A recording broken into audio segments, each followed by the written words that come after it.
హే అదుంచు ముందు స్టేషన్. ఇంత గ్రాండ్ గా వెల్కమ్ చెప్పిన మన వైజాగ్ పుర ప్రజలకి ఇవే మా హృదయపూర్వక కృతజ్ఞతలు. మనతో ఉన్నారు మిరకల్ స్టార్ మ్యాడీ. ఆయనతో మీరు మాట్లాడాలనుకుంటే మీరు డయల్ చేయాల్సిన నంబర్ 630033. సార్ ఇది వీడియో కాదు sir, radio. Classes sir. Video కదన్నావుగా, మిరకల్తోనే పరాజకాలా? చెప్పండి మ్యాడీ గారు. 2 హిట్లతో సూపర్ ఫామ్ లో ఉన్నారు అండ్ ఈ రోజు రిలీజ్ అయిన ఉంటే ఉండు పోతే కూడా మంచి హిట్ టాక్ వచ్చింది. సో ఎలా ఫీల్ అవుతున్నారు? చాలా నార్మల్గా ఫీల్ అవుతున్నాను.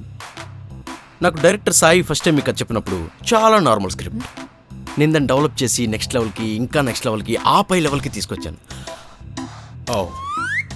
అప్పుడే అనుకున్నాను ఈ సినిమా సూపర్ డూపర్ హిట్ అని. రిజల్ట్ ఆల్రెడీ ఎక్స్పెక్టెడ్ కాబట్టి చాలా నార్మల్గా ఉన్నాను.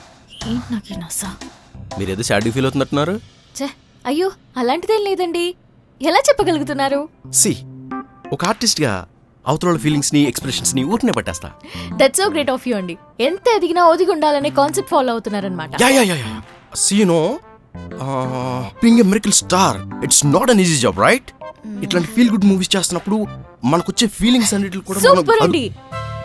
అదే ఫీల్ తో ఒక కాలర్ లైన్ లో ఉన్నాడు, మీతో మాట్లాడడానికి ఉపలాట పడుతున్నాడు. మాట్లాడేద్దామా? Yeah, I can understand there ఉపలాటం. ప్లీజ్. హలో, ఎవరండి? మిరకల్ స్టార్ తో మాట్లాడతారా? సార్ నా పేరు ఫనీ అండి, నేను గాజువాక నుంచి మాట్లాడుతున్నాను సార్. యా ఫనీ గారు చెప్పండి, సినిమా చూసారా? Super cinema sir, miracle star గా అదరగొట్టేశారు. హ్యాట్రిక్ హిట్స్ అండి. సార్ మిమ్మల్ని ఒకసారి కలవాలనుకుంటున్నాను సార్, ప్లీజ్ సార్. తప్పకుండా ఎఫ్ఎం వాళ్ళతో టచ్ లో ఉండండి, తప్పకుండా కలుద్దామా. అయ్యో వాళ్ళకి ఫోన్ చేయడమే ఎక్కువ సార్, అలాంటిది టచ్ లో ఉన్నావా సార్? నేను మీకు ఒక జోక్ అవుట్ చెప్పాలి సార్. చెప్పమా. మా ఊర్లో చిన్నప్పటి నుంచి సరిగ్గా చదవకుండా తెలియని విషయాల గురించి గొప్ప తప్పకుండా వాగేవాడు ఒకడు ఉండేవాడు సార్. ఓకే. వాడు ఏమైపోతాడని అందరూ బాధపడేవారు సార్. ఏమవ్వాలో తెలియక అన్ని ట్రై చేసి చివరికి ఏమయ్యాడో తెలుసా సార్? ఏమయ్యాడు? ఎఫ్ఎం లో రేడియో జాకీ అయ్యాడు. అప్పటి నుండి మా ఊర్లో చదవకపోయినా లొడలలా వాగుతున్నా పెద్దయ్యాక రేడియోలో ఉండిపోతారా ఎదవా అని తిట్టేవారు. ఫనీ గారు, మన సినిమా గురించి మాట్లాడుకుందామా?